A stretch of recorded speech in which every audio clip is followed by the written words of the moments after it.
To create health for yourself, there are three fundamentals that you need to take care of: food, activity, and rest.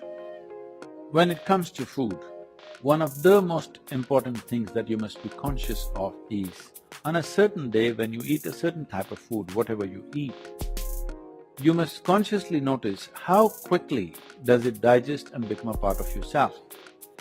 Any food that you eat, if it lasts over 3 hours, that means you've eaten bad food, and that is something to be either avoided or reduced in quantity. If food moves out of your stomach bag within 3 hours, this means you're eating something that your system can handle efficiently. It may not be the best food, but your system is able to handle it. And between one meal and the next meal, if you create a clear gap of 5 to 6 hours, and in between if there is no other ingestion, you will see the cleansing process in the system on the cellular level. Cleansing will happen. This cleansing on the cellular level is most important and significant for a healthful life. So between meals there must be at least 5 to 6 hours of space. If you're over 30 years of age, 2 meals a day, 2 good meals a day will suffice. One in the morning and one in the evening. After the evening meal, before you go to bed, there must be a minimum of 3 hours, and if there is a certain amount of physical activity, not necessarily very heavy or strenuous activity, just simple walking or maybe a dance or something like this, create something for yourself where about at least 20 to 30 minutes there is some physical activity after the evening meal. If you do this, largely your system will be healthy. If one goes to bed with food still inside the stomach bag, a certain level of inertia is generated in the system. This inertia, physiologically, it's like accelerating towards death. Death is ultimate inertia, and if you go to bed with stomach full, one thing is it generates inertia, another dimension is the stomach bag is full means it will create pressure on other organs in the abdomen region.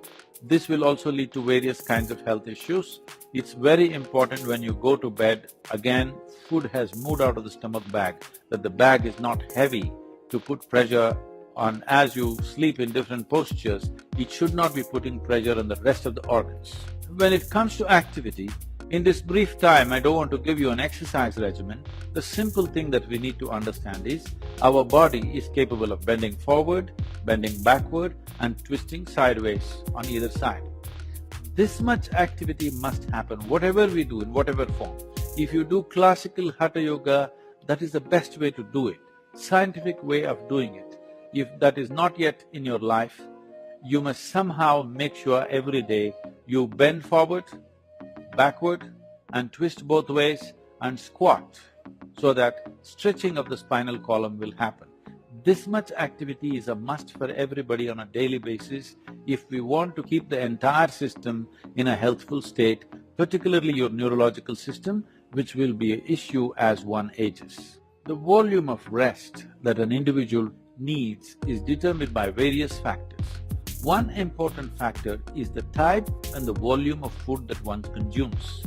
When I say the type of food, you must experiment with foods and see what type of foods cause maximum heaviness within you, what type of foods will leave you light and agile.